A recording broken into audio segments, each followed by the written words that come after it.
ഇന്ന് തന്നെ ഡൗൺലോഡ് ചെയ്യൂ. കാണൂ നിങ്ങളുടെ ഫേവറേറ്റ് ഷോസ്. അച്ഛൻ ടൗണിൽ പോയിരുന്നോ? അല്ലടാ, നിനക്ക് ആക്സിഡന്റ് പറ്റിയ കാര്യം എൻ്റെ ഒരു ഫ്രണ്ട് വിളിച്ചു പറഞ്ഞ് ഞാൻ അറിഞ്ഞു. ഞാൻ അപകടം നടന്ന സ്ഥലം വരെ ഒന്ന് പോയതാ. ആക്സിഡന്റ് ഉണ്ടാക്കിയ വാഹനം ഓടിച്ചിരുന്ന ആളെ ഞാൻ നേരിട്ടൊന്ന് കണ്ടു.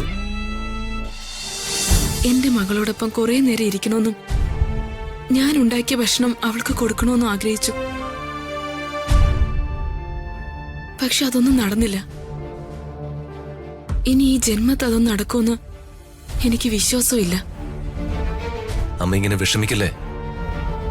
വർമ്മ സാറിന്റെ തെറ്റിദ്ധാരണകളൊക്കെ മാറും. അതുവരെ അമ്മ ക്ഷമയോടെ കാത്തിരിക്കണം. കാത്തിരിക്കണം? ആരെ കാത്തിരിക്കാനാ? ഋതികയും കൊണ്ട് ഞാൻ ഒരിക്കൽ വരും. അമ്മ കാത്തിരുന്നോ. ഇതേ രാജുവാ പറയുന്ന.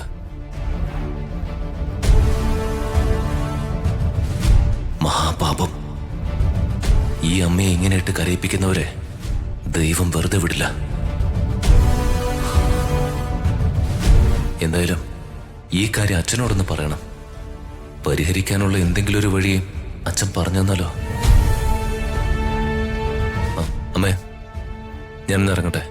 ശരി മോനെ.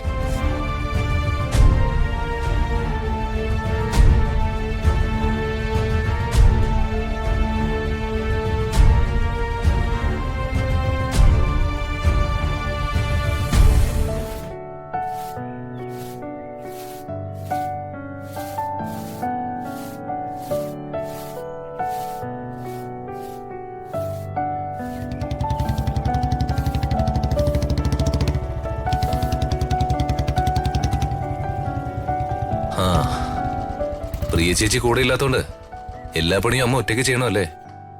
അതിന് മാത്രം പണിയൊന്നും ഇല്ലല്ലോ ഇവിടെ. അതൊന്നും അമ്മ പറയണ്ട. അതൊക്കെ എനിക്കറിയാം. അല്ല, ജോലി സ്പെഷ്യലിസ്റ്റ് ഇവിടെ ഇല്ലേ അളിയന്റെ അമ്മ? ഈ അടിച്ചു തോപ്പൊക്കെ അവരോട് ചെയ്യാൻ പറയണം. കാര്യം അവരിപ്പോ ഇവിടെ സ്ഥിരതാമസക്കാരിയാണെങ്കിലും അവര് നമ്മുടെ ബന്ധുവായൊരു അതിഥിയല്ലേ മോനെ, ഒരു ഗസ്റ്റ്.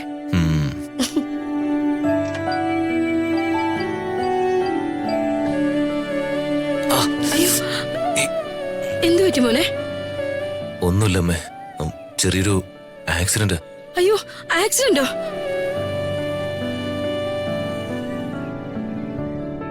അത് പോക്കറ്റ് റോഡിൽ നിന്ന് വന്ന മറ്റൊരു ബൈക്ക് ഇടിക്കാതിരിക്കാൻ ഞാൻ എന്റെ ബൈക്ക് ഒന്ന് വെട്ടിച്ചു.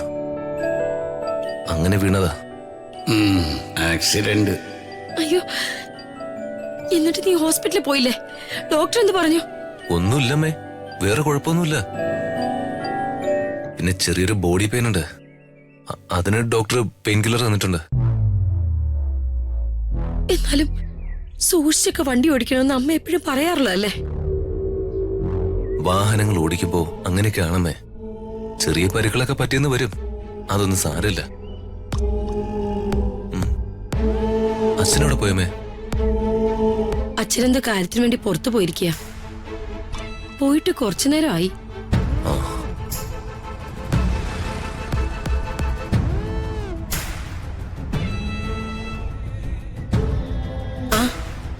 അച്ഛൻ വന്നല്ലോ.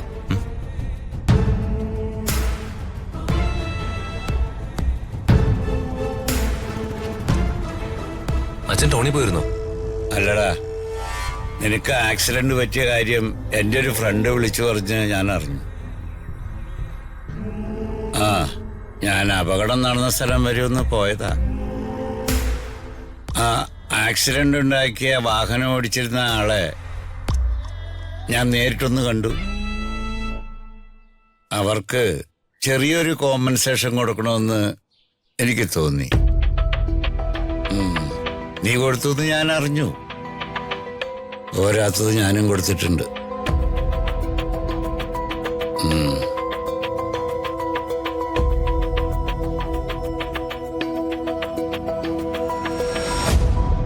ഏതു നേരവും മക്കൾക്ക് വേണ്ടിയാ മനസ്സുരുക്കി പ്രാർത്ഥിക്കുന്നത്. എന്നിട്ടും ആപത്താണല്ലോ ദൈവമേ.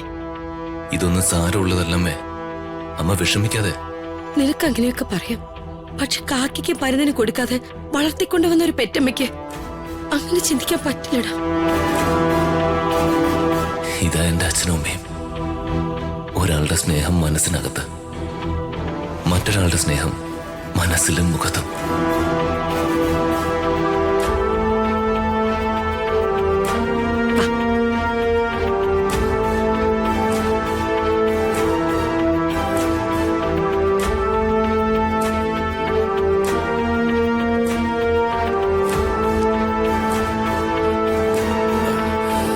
മാഡം ജയ ATM കയറിയോ? കയറി മാഡം, പണം എടുത്തിട്ടുണ്ട്. ആ ഇവിടെ വെച്ചേക്ക്. ഇതും കളയാനാണോ? ഞാൻ കാശ് കളയും, കളയാതിരിക്കും. നീ ആരാ ചോദിക്കാൻ? സോറി മാഡം, മൈൻഡ് വൈസ് ആയിരുന്നു. എന്താ? അല്ല അല്ല, മനസ്സിൽ പറഞ്ഞതാ, പക്ഷെ അറിയാതെ പുറത്തു വന്നു പോയി. ഇന്നിനി ഡ്യൂട്ടി ഒന്നുമില്ല, പോയിക്കോ. ഓ, ഇവൾക്ക് എന്നോടുള്ള ഇന്നത്തെ വരട്ട് തീർന്നു. ജയ, ഓ, എന്താ മാഡം? എന്റെ കുറെ സാരികളെ അവിടെ വാഷ് ചെയ്യാൻ ഇട്ടിട്ടുണ്ട്. താനതെല്ലാം കൂടി എടുത്ത് ഡ്രൈ ക്ലീനിങ്ങിന് കൊടുക്കണം. കൊടുക്കാം. നമ്മൾ സ്ഥിരം കൊടുക്കുന്ന കടയിൽ കൊടുത്താ പോരെ? മതി. ആ ശരി. എടോ, ഇങ്ങോട്ട് വാടോ. ഒരു കാര്യം കൂടി പറയട്ടെ. എന്താ മാഡം? ആ, എന്റെ ചപ്പൽസ് എല്ലാം എടുത്ത് പോളിഷ് ചെയ്ത് വെക്കണം. പോളിഷ് സ്പ്രേ ചെയ്ത് സിൽക്ക് തുണി കൊണ്ട് തുടച്ചു വെക്കണം. ഓക്കെ? Okay madam. ശരി, താൻ പോയിക്കോ. നിന്റെ ചെരുപ്പിക്കാൻ തുടച്ചു വെക്കണം അല്ലേടി പൂതനെ. നിനക്ക് ഞാൻ വെച്ചിട്ടുണ്ട്. പോയിക്കോ. PAക്ക് 16ന്റെ പണിയാണല്ലോ കൊടുക്കുന്നത്. ഒന്ന് ഒതുക്കി നിർത്തണം, അല്ലെങ്കിലേ തോളത്ത് കയറിയിരുന്ന് ചെവി തിന്നും.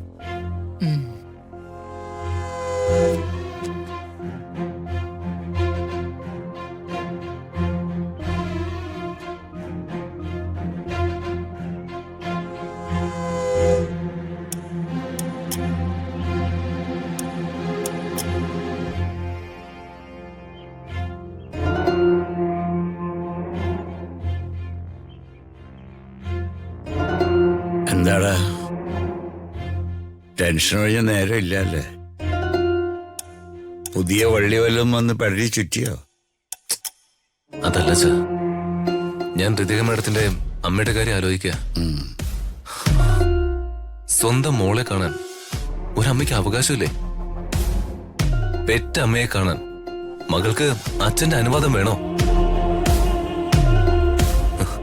അമ്മയെ കണ്ടുപോയാ മകളെ അച്ഛന് വേണ്ടത്രേ. തിരികെ ആ വീട്ടിലേക്ക് കയറി ചെല്ലരുതെന്ന വർമ്മ സാറും ഋതിയോട് പറഞ്ഞിരിക്കുന്ന. ഇത്രയും നല്ലവനായ മനുഷ്യനും ഇങ്ങനെ ഈഗോയോ? എടാ, അത് സാറിന്റെ ഈഗോ അല്ലടാ, അത് അങ്ങേരുടെ മനസ്സിലേക്ക് അടിച്ചുറപ്പിച്ചു വെച്ചിരിക്കുന്ന ഒരു തെറ്റിദ്ധാരണ. അകലേ